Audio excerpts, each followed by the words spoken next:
Recording.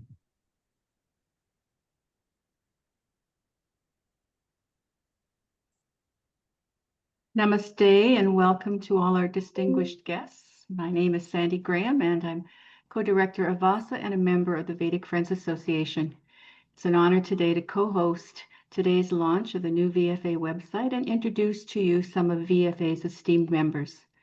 And while we're all on, I invite you to open up the website at vfa-vedicfriends.org. And before we begin, may I call upon Jeffrey G. to open with a Sanskrit invocation to honor the Gurus of Bharat, please, and to invoke auspiciousness to this special occasion? To be surrounded by so many gurus who are spreading this beautiful light of the Vedas in the world, I'm inspired to say it with real earnest. Om Guru Brahma, Guru Vishnu, Guru Devo, Maheshwaraha, Guru Sakshat, Parabrahma, Tasmai Shri Gurave Namaha. So many sadhus and gurus to be in your presence is an honor to you, Sandy. Thank you, Jeffrey G. We could ask everybody to mute, please, and we'll call upon you, and then you can unmute. So to open this event, it's my pleasure to introduce our co-host today, the president of Vedic Friends Association, Benny Tillman, also known as Balabhadra Dasa. He is the first African-American president of VFA and a longtime leader, teacher, and advocate of Vedic culture who has shaped the VFA's global mission with a new vision and heart. And he's inserted more enthusiasm into this group of scholars. So we'd like to thank you up front, Benny, for all your work. Balabhadra is a direct disciple of His Divine Grace A.C. Bhaktivedanta Swami Prabhupada, founder of ISKCON, and is chairman of the board and regional director of ISKCON in Suwannee in Atlanta. So please join me in welcoming Benny Tillman, Balabhadra Das, to the VFA Dharma Dialogues. Hare Krishna, Sandy Ji. Thank you so much. I really appreciate that. Nice introduction. And welcome to all of our presenters, first and foremost, and to all of our guests who've taken time out this evening to come and participate with us. And this is the launch of our new website, as Sandy pointed to. Let me see if I can get my hand going in the right direction. Yeah, over there, VFA-vedicfriends.org. And it's been a while since we've had a program, a Zoom program or any program, but since the new website is there, and the idea of the site, the concept, we got that idea from Sandy. We had a meeting and she used the term portal, and that just rung like that. So a portal into Vedic culture, Vedic activities, Sanatana Dharma. Because as you mentioned, we have so many scholars, writers, presenters. So we wanted to have this location where everyone who's interested could access the different aspects of this culture, because the Sanatana Dharma culture is very broad. I was thinking earlier, there's so many literatures. I mean, there's literatures that deal with military science, architecture, so many things are there. So we want to make sure that this site is a place that you can come and explore. And one thing in particular with these Dharma dialogues, this is called a Dharma dialogue, is that we want to make it very topical, very practical, very current. And therefore, I'm reaching out to all of you who may be on this call, that if you have some suggestions for topics that are interesting to you, we can assign that to our different speakers and we can have sessions just on that particular topic.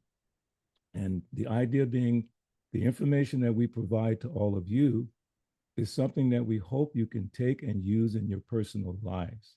It's not just academic. There's a lot of academic information here, but we want to make it very practical. I was thinking of a verse in Bhagavad Gita in the 18th chapter, and Krishna is describing the work of a Brahmana, Samo Dhammastapas Shalcham, Shantir Arjavam Evacha, Jnana Vijnana. So this Jnana means knowledge. There's so much knowledge in the world. And what to speak of in our Vedic culture, there's an unlimited storehouse of knowledge. But Krishna says jnana vigyana, practically applying the information. So that is our goal here at VFA, actually to help create more Sanatan Dharma ambassadors, people who are empowered with this information, they understand it, they know how to apply it in their own lives and share it with other people. So that is our goal. And we're very fortunate to have so many, again, renowned speakers and authors. I just want to mention a few, beginning with our first president, Stephen Knapp, Sri Nandanandana, Dr. David Frawley, Pandit Vamadev Shastri, Jeffrey Armstrong, my dear friend, Kavindra Rishi, Subhash Kak, Andy Frankel, also as known as Sankirtan Das, myself, Balabhadra Das, Philip Goldberg, who's here on the call this evening, Vren Brandon Parker, who I believe was one of the original members, Maria Worth, Mark Cohen, PhD, Michael Cremo, and I'm so happy to see that Michael Cremo is here this evening. That's Dhuta Karma. I actually sent him a message the other day inviting him to speak in the future on some very, very interesting topics. We'll talk about that later. Professor Jeffrey Long, Brahm Bach, Shobha Swami, and this is an interesting person from Mexico, Mauricio Francisco Arganis Juarez, his name is Hari Krishna Das. So these are all the persons that will be coming on these dialogues in the future. We're very, very excited about it. It's been a lot of work, and I'm very much indebted to our web developer in India. His name is Prashant Ji, and especially Sandy Ji. She spent so many hours, talking to the man in India, working with us, guiding us and correcting us and moving us forward. So we have a great debt to Sandy Ji, Prakash Ji, who's our technical director, Vijay Ji, and a little bit myself. So thank you to all the team members who sacrificed to make this come true. We just heard earlier from Andy Frankel, Sankirtan Das. He said it's a very nice website because he's been in the background encouraging us for the last couple of years. So thank you to you as well. So what I'm going to do now is take this moment to introduce someone who's very, very important to this program. Now, one thing about this program, the Dharma Dialogues, is going to happen every first Thursday of the month. You can just put it on your calendar. And I promise you, it will happen one way or the other, the first Thursday of every month at the same time, 8 o'clock Eastern, and I believe it's 5 Pacific Standard Time. So we'll begin tonight with our very first founding chairman, very first president of VFA. VFA, of course, is Vedic Friends Association. Little background. In January of 2025, Stephen Knapp, Sri Nandanandana, received India's Padma Shri, the nation's 4th highest civilian honor, in recognition of his exceptional contributions to global Vedic literature and education. Stephen is the founding president and co-chairman of Vedic Friends Association, VFA, an American author, Vedic scholar, and spiritual teacher.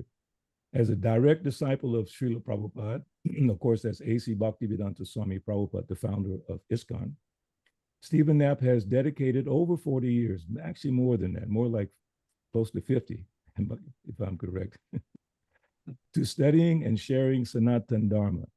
He's authored more than 40 acclaimed books, including The Secret Teachings of the Vedas and The Heart of Hinduism, and delivers lectures and spiritual workshops worldwide. A pioneer in building bridges between East and West, Stephen leads VFA's mission to preserve and promote Vedic wisdom, inspiring scholars, practitioners, and seekers across cultures. And I have to say, he's been a great inspiration for me as I've tried to work with VFA and try to guide the best that I can. I always reach out to Stephen because he has a wealth of knowledge and experience. So Stephen, Sri Nandanandana, would like to welcome you to the call. Well, thank you very much. Thank you for inviting me. And even though I'm I'm one of the elders now, you could say, for being here and seeing the growth of VFA as it has been going on. I was a president for about 15 years, and then I started feeling like, it's time for someone else who's got a little more time and energy to move on this. So I was trying to step down, but it was VJ Gunapa. He kept saying, oh, maybe another year, no, maybe 2 more years. So finally, ma- reached that point where I could step down and let someone else take over. And I'm glad to see what you've been able to do, Balabhadra. And so basically, of course, I've been busy. I've been busy with the Padma Shri, the effects of the Padma Shri Award, because it was interesting because about a year ago, I was starting to feel like, I'm getting older, I'm getting slower, I'm getting kind of like, what do they say, all washed up, feeling like time to, be like an old cow and go out and, graze your days away in the meadows or whatever. And then suddenly I got an award from the Hindu Mandir Empowerment Council for having been an inspiration to the Hindu diaspora and the Hindu global community, and for 50 years practically of temple management. So I've been involved in temple management in all kinds of areas for that long of a time. Then shortly after that, I got another award from the Vishva Hindu Parishad of America for having been an inspiration into the upholdment of and protection of Vedic culture in general. And but I was thinking like, well, that's pretty nice. That's pretty encouraging, but still, I'm just not able to do what I used to do.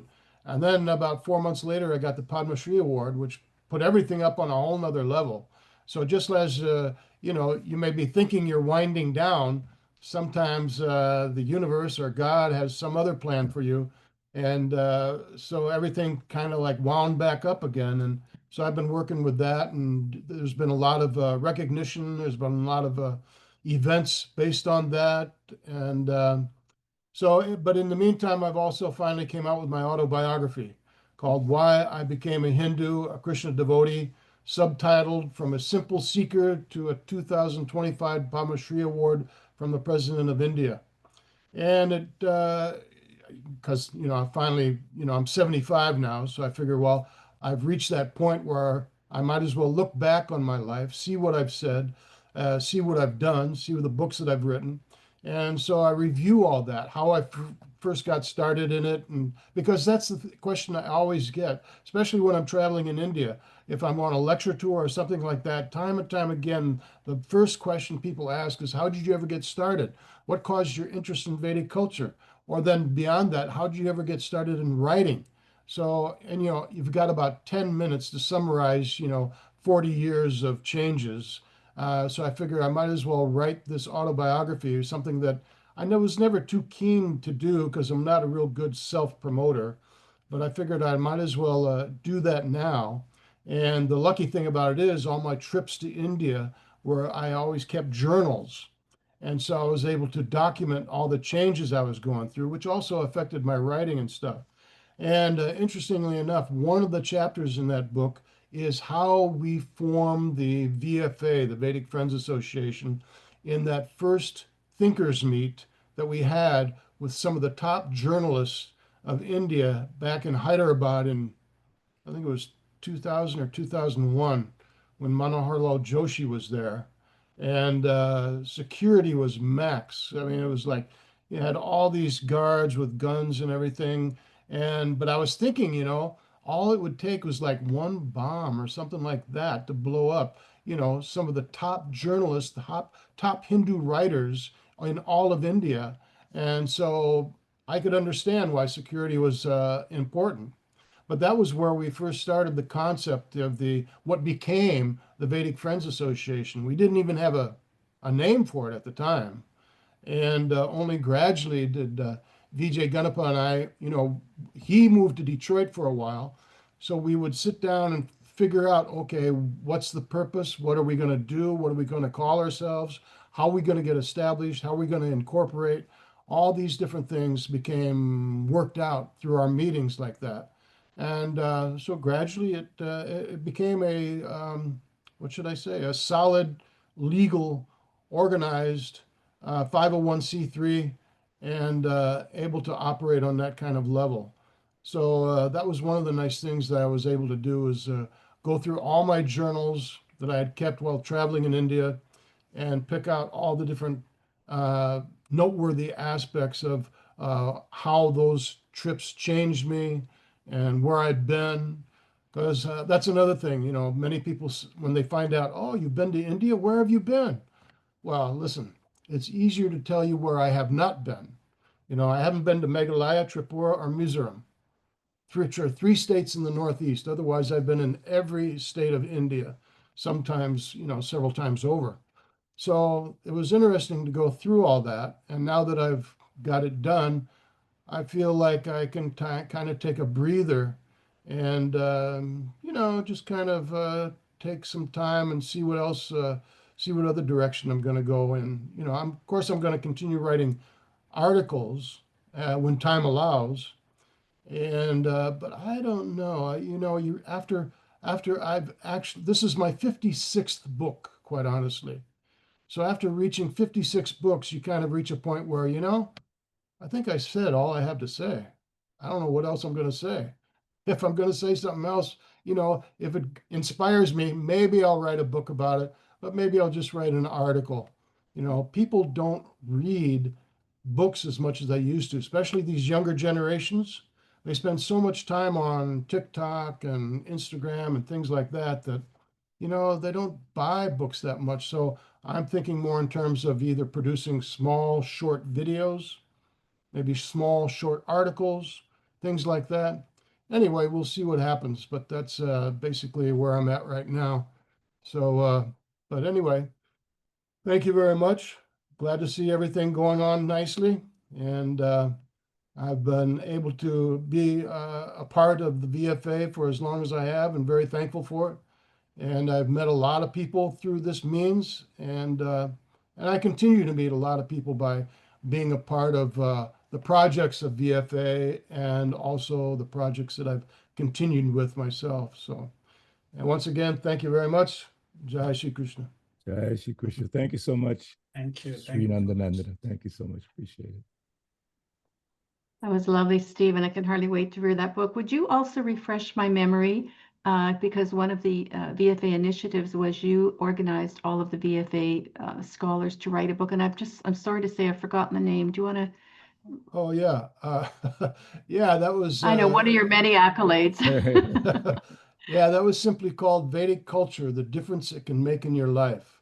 And Wow. every, Right. you know, the thing of it is, in the VFA, we have so many people who have specialized in different areas of research that they could all contribute a chapter in their area of research and produce a book that a person can look at to get a very wide range introduction, you might say, of Vedic culture, but also how it can affect them in various ways to help Yeah. help them reach their own fullest potential. So that was the object of that book. But and it's still floating around. It's still selling on Amazon. And It's so on Amazon still selling. I know I did look at it a couple of weeks ago, and I was thinking it reminded me that perhaps we should do another VFA 20, book 25 years later, because so Mm. many of these scholars, like you, you have influenced so many people around the world. I mean, we have 3 Padma Shri scholars in the VFA roster right now. I mean, that's pretty phenomenal. So a new book, we would welcome. yeah, that's a good All right. idea. And the thing Yeah. of it about thing about it is with that kind of book, nobody has to do too much. You Right. know, you can just contribute an Right. article or something like that, put it all together, bingo bango, you got a whole book there. Well, what I enjoyed about it was that each of the scholars may have been, and they were from different lineages and they had different teachers. So to have that all in one book and hear that perspective, I found it fascinating. It was like having a smorgasbord of knowledge all in one book. So I hope it gets done again. Thank you so Yeah, much. thank you. Thank you for Thank good luck with the book. Our next guest is Philip Goldberg. And Philip is an author, speaker, spiritual counselor, and a writing coach. Philip is the author and co-authored numerous books, a public speaker, workshop leader, spiritual counselor, meditation teacher, and an ordained interfaith minister. He's been studying the world's spiritual traditions for more than 50 years as a practitioner, teacher, and author. His books include, now I know you've all read this one, The American Veda. It's a very famous one, From Emerson to the Beatles to Yoga and Meditation. How Indian Spirituality Changed the West. Another one, The Life of Yogananda, the story of the yogi who became the first modern guru. Spiritual Practice for Crazy Times. And Karmic Relief, Harnessing the Laws of Cause and Effect for a Joyful, Meaningful Life. Please welcome Philip Goldberg to VFA Dharma Dialogues. And we have a question for you, Philip. I understand, like many of the other speakers here, are shy about self-promoting. I've been on your newsletter lately, and I've so enjoyed them. You caught me. And I have, but I have learned that you are now hosting Practical Spirituality on Substack. Do you tell us Yeah. a bit more about your project? Well, I started posting on Substack back in the first part of this year because, kind of like Stephen, I've always been drawn to in my writing life, which is most of my life, professional life, to long form. I tend to tackle books that take a long time to research and write. And but there's so much else I want to say that can be said in a few paragraphs. So I came to like the essay form of writing, and I started doing that a while ago on Huffington Post and other places.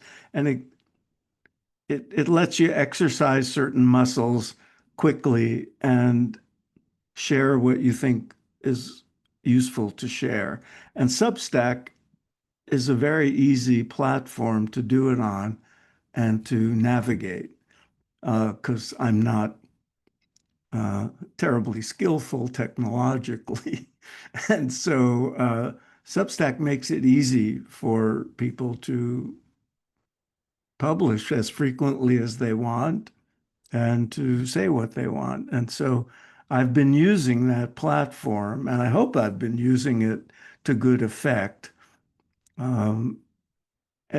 And that takes up a certain amount of my time. But I'm also busy.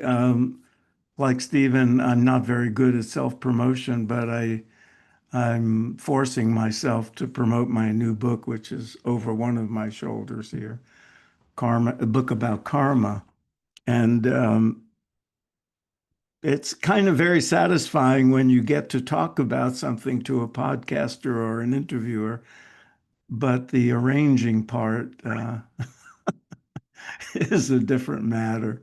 Um, and so that takes up a certain amount of my time. And I think my main seva is the podcast I host called Spirit Matters, where I interview spiritual teachers and leaders and scholars of different kinds every couple of weeks.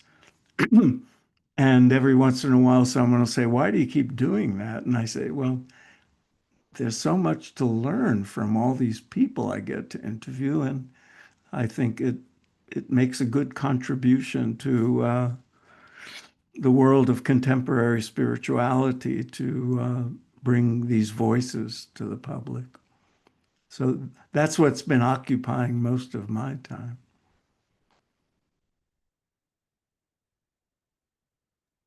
What you just said kind of reminds me of something that Jeffrey always said, is that we can feed our minds with junk food, or we can learn the Vedas. And, dedicating 15, 20 minutes or an hour a day to Vedas or an hour a week is so important. So let us Well, know. I try to get a message like that across. It became at a certain point in my life, my dharma became pretty obvious, and it was somehow to bring India and the U.S. together, and so American Veda was sort of the way I found to chronicle the impact of Vedic wisdom on the West, and that opened doors to other projects as well. So.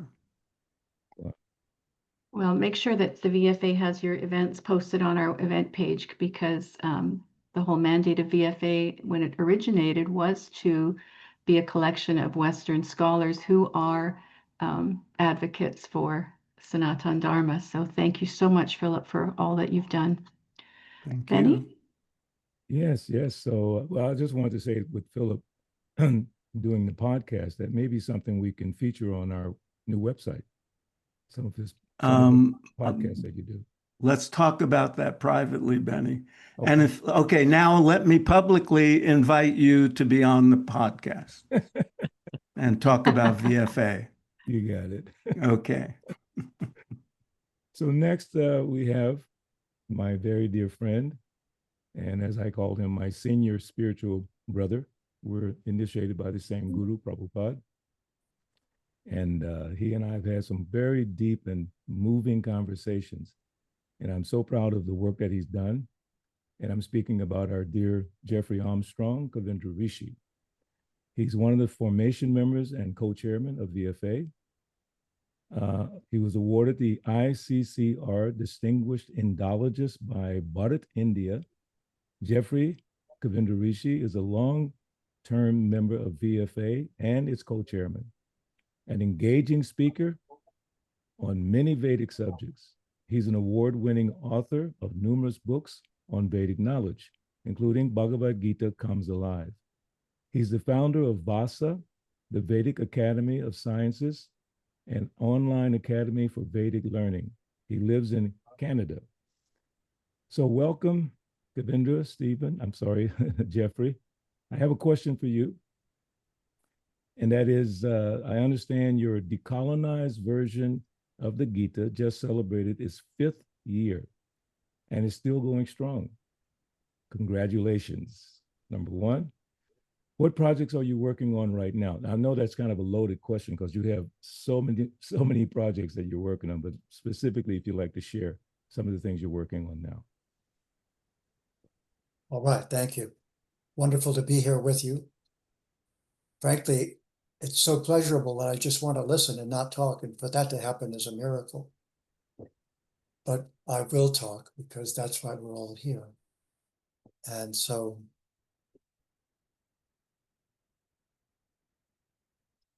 it took me quite a while after studying Sanskrit and studying it in depth and studying the Veda, but to really get to what I consider the root of the problem.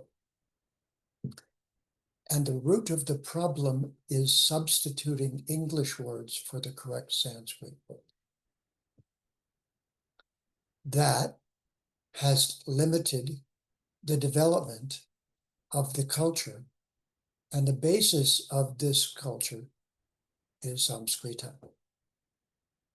It is Saraswati ma yakundendudusarahara devala yasubravasta vrita. We should be also pointing to the devas and devis as a routine part of our growth of culture.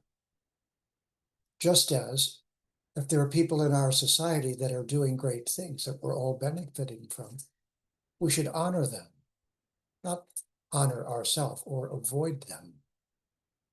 So one of the things that I finally saw very clearly was that, one, the Vedic civilization has the most perfect language on our planet, full stop. Secondly, the perfection of that language is an invitation to us to use its words and to gain a vocabulary. And what's the basis of that word? Vach. Who is Vach? Oh, wait, Saraswati. Which brings us right back to the mother of all language, and therefore communication. So this is a Vak revolution, where the vocabulary is going to change. And this is one of the things then that I've been doing full time for the last 15, 20 years, is handling each word, turning it this way and that, and asking, is this really a synonym for this word? And so I call it original syntax error. It's the problem that stops the transmission. And so I'm in the process of writing books which will become available within the next 6 to 9 months that take this to the next level and show the entire Vedic community, whatever their door into the community, what acharya they're following. The Sanskrit's still the Sanskrit.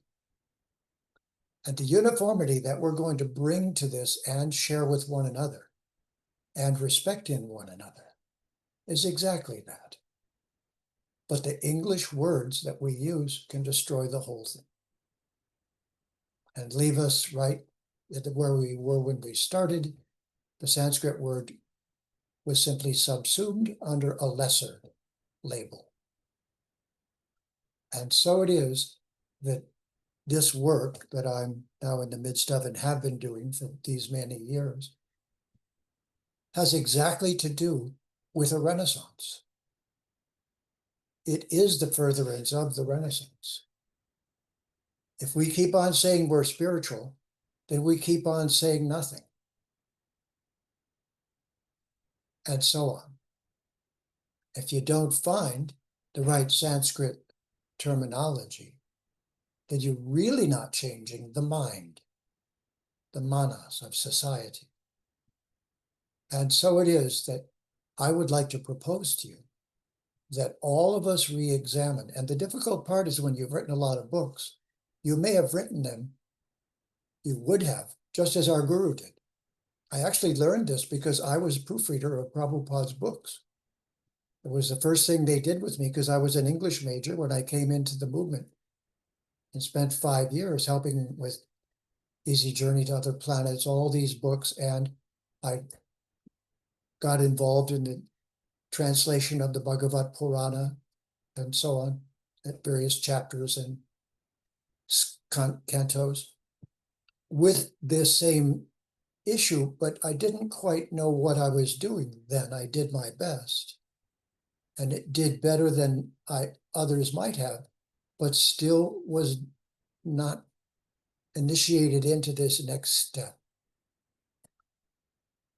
This isn't about me, but in my chart, because I'm a Jyotishi as well, I do have a combination of planets that is Jupiter, Venus, and Mercury in Libra, and that's called a Maha Saraswati Yoga. But I would propose to all of us, and I bet most of you do, that talking to the Devas and Devis, not asking for things, but asking to be like them on earth, is what we're here for. To be acharyas, to teach by our personal example. Well, this inspires me so much, but I don't want to talk and take too much of our time together. So I can only say that I am honored and pleased and excited at what we're doing together. Let's do it more and more. And this is how we overcome the boundaries, since we know we're teaching the Veda, each from their own perspective. At a certain point, we're going to have a large assembly, and we're going to make decisions about what words to use in conjunction with the Sanskrit, so that it doesn't get distracted and taken off track, so that it leads us to where it's trying to take us. And so with that, I say thank you very much. It's an honor to be here with you all. And I'm handing back. Beautiful. Jeffrey G., you mentioned you're an astrologer, and I think you're going to be teaching at the Maharishi Vedic Astrology Conference in a couple of weeks. Is that right? That's right. Thank you, man. Very Dear nice. Sandy, yes, So indeed. so their whole conference this year, they've got it's the largest in the world right now, and they've got some of the top Vedic astrologers assembling. It's an online course, or weekend, actually. It's a long weekend. And the whole theme of this particular astrology conference is fear. And Jeffrey's topic is breaking the illusion, Jyotish, reincarnation, and the death of fear. So we're looking forward to that. And then I know that you teach a monthly class, first Sunday of the month, every month. So we're putting in everybody's websites in the chat. So if you want to follow some of these speakers, make sure you click on their links. It goes to where their books are, where their articles are, where their videos are, and get to know these speakers. They're a fascinating group. All right. I Yeah, I just want believe, Benny, I'll real, turn it to real you. quick Are before, you? yeah, before we Mhm. move on, I just wanted to say something about Jeffrey that's very important to me. That before we physically met, I was moved by something that he did back in 1975. He wrote the lyrics for one of the most famous contemporary albums ever produced in the ISKCON movement, Change of Heart. And we were talking one day, and he told me, and I said, "Wait a minute, you wrote those songs?" Because they were the song. It was like the music of my life that I grew up with that music. So next month in December, Jeffrey's going to be sharing some of his poetry, and I'm sure some of those songs like O Govinda and all those beautiful things. So that'll be the program next month in December. I'm really looking forward to it. I might even play guitar for you. What about that? So anyway, so next we That would have, be lovely. yeah, we have another dear friend uh, and also a god brother of mine. He lives in New Vrindavan, West Virginia. Some of you may have heard about the Palace of Gold. So he's been there for many years. He's also an acclaimed actor as well. But his name is Andy Frankel. But in ISKCON, he's known as Sankirtan Prabhu. He's an author, workshop leader, Vedic storyteller. Sankirtan Das is a sacred storyteller, award-winning author, workshop leader, and theater director who presents the timeless narratives of the Mahabharata, Ramayana, and Krishna Katha within the Vaishnava Krishna tradition. A disciple of Srila Prabhupada, he and his wife are among the senior residents of the New Vrindavan community, where he also, where he offers in-depth cultural and historical tours. He's a contributing writer to ISKCON News, with his articles focusing on how the universal principles of Dharma are relevant to modern issues and concerns. And as I mentioned at the top of this program, that's the goal of this website portal, to present topical issues, current issues, and solutions from the Vedic perspective. So, Sankirtan, we're very happy to have you here. So I have a question for you as well. Same idea. What are your current projects that you would like to share today with everyone here? So thank you very much. And a hearty Hare Krishna to one and all. And over the years, I've evolved from, I majored in theater in college. And I developed the theater program at New Vrindavan for about 15 or more years. And then I ran into a massive heart attack in 1994. And I switched from full-fledged theater into dramatic storytelling. And I use those skills, and I produced 3 books on stories from ancient India. One of them is the Mahabharata that has been studied in some college courses. And over the last 15 years or so, I've been really focusing on writing.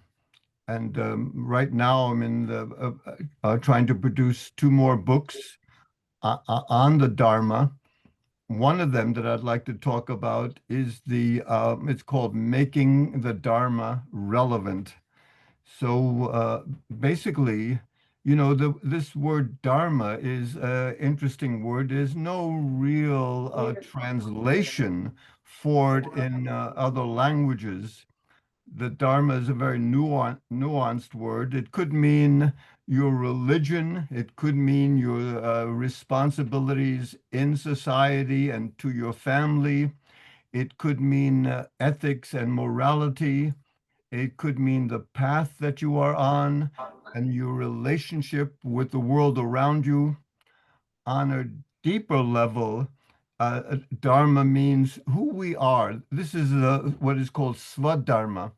There's several types of uses for Dharma. There's Sanatan Dharma, which the general guiding spiritual principles that are essential in all religious teachings. And then we have Swadharma, our individual contributions that we can make. And then there's the Yuga Dharma, the Dharma of this age. And then we have Varnashram Dharma. So I'm over the last 7 or 8 years, I've been working on a number of articles, and I've decided to compile all of those in a book, but not a book that's for sale. I'm posting it online, and Philip just convinced me to use Substack. I didn't know what I might use. I was looking at Substack, but it seems if it's easy to use, that's my method, finding something easy to use. I'm not very well equipped to navigate through the technology. But anyways, I think it's so important that I don't want to sell it, but I want to have this book, and I'm trying to post a few chapters maybe in the next couple of weeks. I want to have this book completely online, free to the public. And we really, as a group, the Vedic Friends Association, we really need to understand how to make the various aspects of Dharma and how to present them to the public. Because not only to the public, but we need to also influence the leaders in society. Because the Vedic stories, the Vedic teachings, show very, very specific things about how a leadership must abide by the dharmic principles. For one example, for instance, and there are many, many examples in the Mahabharata and in the Ramayana, but just one example is that the leaders have to be able to, if there's a problem in society, the leaders have to step forward and make the biggest sacrifice. That's the nature of leadership. They have the biggest responsibility. They have to make the biggest sacrifice. This is the dharma of any leader, of any king, any leader in society, whether they're a political leader or a religious leader. So these elements of dharma need to be exposed because they're very practical. I've written articles, and that I'll be including in the book, about the massive debt that America is way under the burden of, and the shootings that have been going on for years, the massive shootings in the educational system and elsewhere, and also Christian nationalism. So I have a broad variety of topics that I'm going to be presenting in the book. But I don't want to belabor this, but I want to really express my heartfelt feelings that to be part, because Prabhupada, my guru, Srila Prabhupada, he wanted to train up the devotees to inject the Dharma and Krishna consciousness into all of the arenas of society, the political, scientific, academic, environmental. We need to inject this Dharma into society. And Prabhupada specifically wanted that, especially in the last year of his life when he talked about developing the Varnashram Dharma system. So I think this group, the Vedic Friends Association, is very much in line with Prabhupada's desires, and I'm very happy and grateful to be part of this group. So thank you so much for your kind attention. Thank you so much. It was very beautifully stated, and we're looking forward to your book. I've seen many of your articles on Facebook and Messenger, just very thought-provoking. So it's going to be wonderful. So thank you again. One of our newest members, unfortunately, couldn't make it physically here tonight, but I'm going to read her little introduction, and she wrote a little statement for us to share. Her name is Shobha Swami, and she and I have worked together in an area of Atlanta which is underprivileged, and she would come and give cooking classes and teach. So she's a very special person. So let me read her her bio. Shobha Swami is a Hindu American educator, speaker, and community leader who has lived, worked, and raised a family in the United States for over 30 years. Born in India, she has devoted her life to bringing the wisdom of Sanatana Dharma with the realities of modern life in the West. As the co-founder and general secretary of KONA, Coalition of Hindus of North America, she advocates for an inclusive, merit-based society that upholds personal responsibility, strength, and resilience. While dismantling disempowering narratives, her focus on Hindu parenting, next-generation mentoring, and cultural literacy has made her a vital voice in both grassroots initiatives and national dialogues. She actually teaches classes in nutrition at a very famous African-American university here in Atlanta. Same school that Dr. Martin Luther King went to, and many personalities. It's Morehouse College. And she has such a following there, it's incredible. So she wrote this little statement. I am honored and privileged to be invited by Prabhuji Balabhadra Dasji to present to this devoted audience about Ayurvedic healthy lifestyle, which comprises of nutrition, physical movement, mental well-being, faith and spirituality, sleep, and relationships. I look forward to presenting food as medicine for preventive health sometime soon. Please stay tuned for the announcement. Hare Krishna, Shobha Swami. Thank you, Shobha. Look forward to connecting with you. Sandy, I'll pass it on to you. I'm so thrilled that Shobha is a new member. I'm actively advocating that more women step up and volunteer for VFA. We need more women on the volunteer committee. So if you're listening and you're inspired to hang out with some of the smartest guys on the planet, please volunteer. All right. So the next person I have the honor of introducing is the instigator of VFA. He's the founding coordinator. He oversees the finances and the Dharma Community Service. Vijay Ganapa brings both technical precision and a deep dedication to his work with VFA. I think I've known you now for 20 years, maybe. I don't want to say too long, but as a natural people connector, Vijay helps foster meaningful collaboration within the global VFA community. Vijay is proof that you can speak finance and heart at the same time. Please give a warm welcome to the multi-talented Vijay Ganapa. Namaste, namaste Sandy ji. Thanks for the kind introduction and for hosting this great event. And thank you, Prabhuji, for giving me this opportunity. I rarely like to speak, but it's good once in a while to express my views. And thanks to all the panelists, Andy ji, Phil Goldberg, Sri Nandanandan Prabhu, and Kavindra ji. And also there are my good friend Prakash ji, and also the other people in the call who are not here.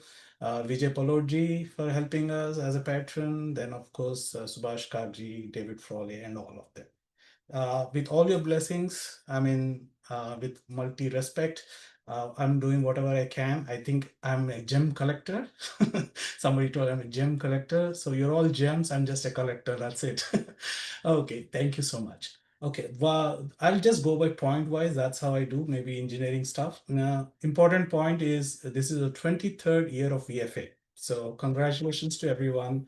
Of course, we had 2 years of formative before that, and then everything else happened. The two important things for us are networking and collaboration.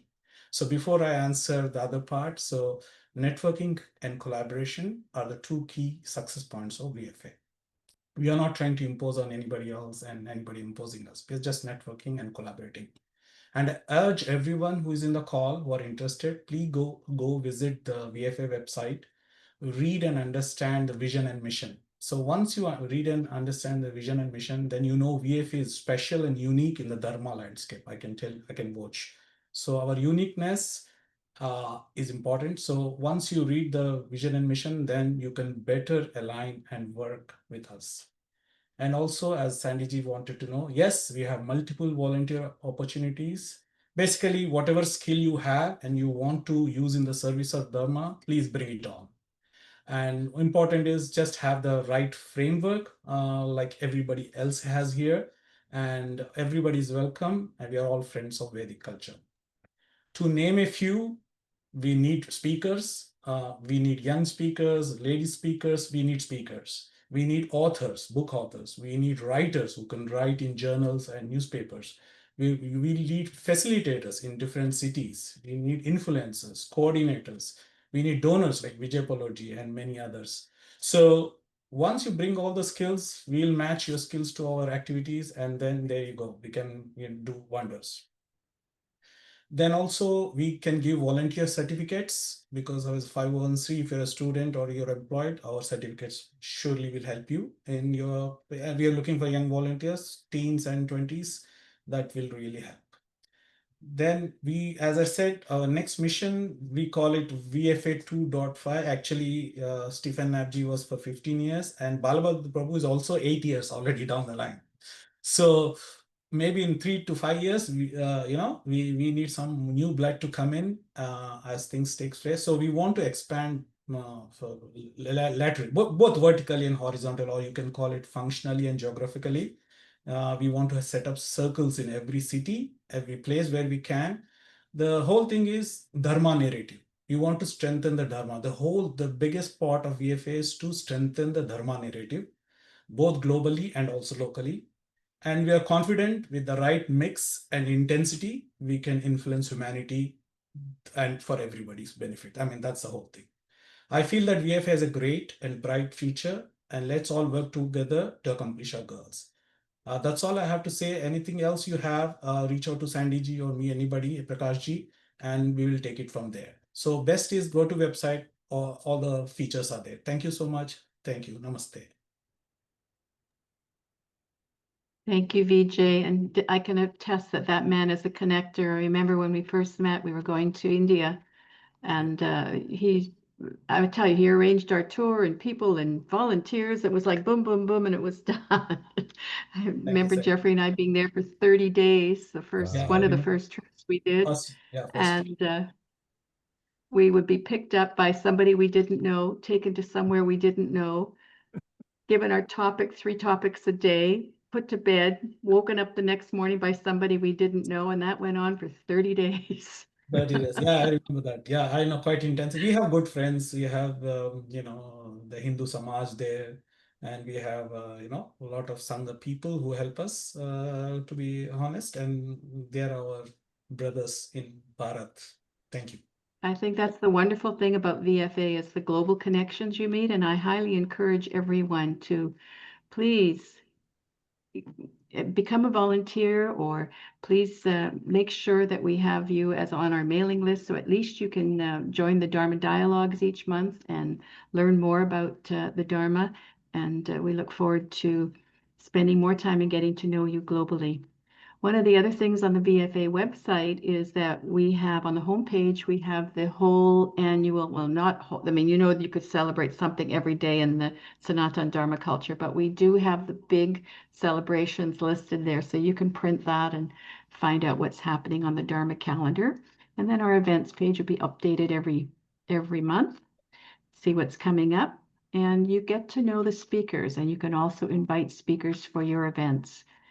I want to turn over to Benny. Benny, we have another guest here, and I want to give him a few moments, and that's Michael Cremo. Do we have a few minutes? Before we? No, I was thinking the exact same thing. Yeah, I think we have a dignitary here, and I don't want to miss the opportunity to have a few words from Michael. It's been many, many years since I've seen him. Dr. Karma, you want to come on for a second? Can you hear me? Yes, Haribo. Okay. Should I say a few words? Yes, Prabhu, please. Michael, tell us about some of your books for those that don't know I know you were here in Vancouver years ago and you and Jeffrey did a program a long time ago, but tell us, I know you're famous for your archaeology, so please share that. Yes, my interest has been in things related to human origins and antiquity that are consistent with what the Vedic teachings are. I'm probably best known for a book called Forbidden Archaeology, Yeah. which presents archaeological evidence that's consistent with the accounts of extreme human antiquity that we find in the Puranas, which involve a cyclical concept of time with human populations present on this planet for vast periods of time. So that's initially what got me interested in Vedic teachings. And I don't stop there. Uh, the stones and bones and things like that that I speak about in Forbidden Archaeology lead to the question, who are we? And I think that has to involve consciousness. And of course, we find the Vedic teaching, aham brahmasmi. It doesn't say aham chemicals. Uh, we are spirit. We are conscious, individual, personal beings. And that has implications. You know, our sense of identity uh, determines our goals, our values, our objectives in life. So if we identify, as modern science wishes to do, if we identify ourselves as purely material beings, machines made of molecules in competition with each other for survival, then we develop a certain type of values, culture, objectives in life. And we see the result of it in the world today. So I think this is the biggest contribution that Vedic culture, Hinduism, India as a nation in this world can make, is put our lives in the context of a consciousness-based cosmology. And that's what we find in the Vedas. So those are things I'm connected with. I'm involved with a project called the Temple of Vedic Planetarium in India, which is dedicated to introducing these ideas to people through a museum and planetarium that deals with these things. It's something that I'm very happy to be identified with. I also want to say a few words of appreciation about Vedic Friends Association. Sri Nandanandana, Stephen Knapp mentioned a meeting that was held in Hyderabad, India, with one of the minister, Joshi, was there. I happened also to be there, and I think Vijay had something to do with that, making sure that I got there and was able to participate in all the activities that preceded and followed that meeting. So very happy to be identified with the VFA, and my thanks and appreciation for all of the members who've facilitated my involvement.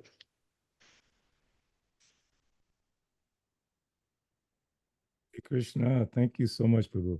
Really looking forward to having you come back and give a seminar, give a talk, and that would be so much appreciated. It's funny how this whole program went so quickly. It's like everything just was so interesting. All the speakers and points being made and things that you're working on. So I just want to reiterate one more time to the audience that we don't have enough time to do questions and answers right now, but if you have any suggestions for topics that we can cover, we can share with our different speakers, please contact us through the website I think my email is there as well, and we will make arrangements to have those topics covered in our upcoming events. So thank you all very much. The unity that's here in VFA is open to all of you. You can see from all the speakers, we have such a loving relationship with each other. So that loving relationship is an invitation for all of you to join in with VFA. So I want to thank you all again on behalf of this organization. Hare Krishna and Namaste. Have a good evening. Namaste. Hare Krishna. If the speakers would like to stay on the call at the end so we can have a little review, it'd be appreciated. And Vijay Palod as well.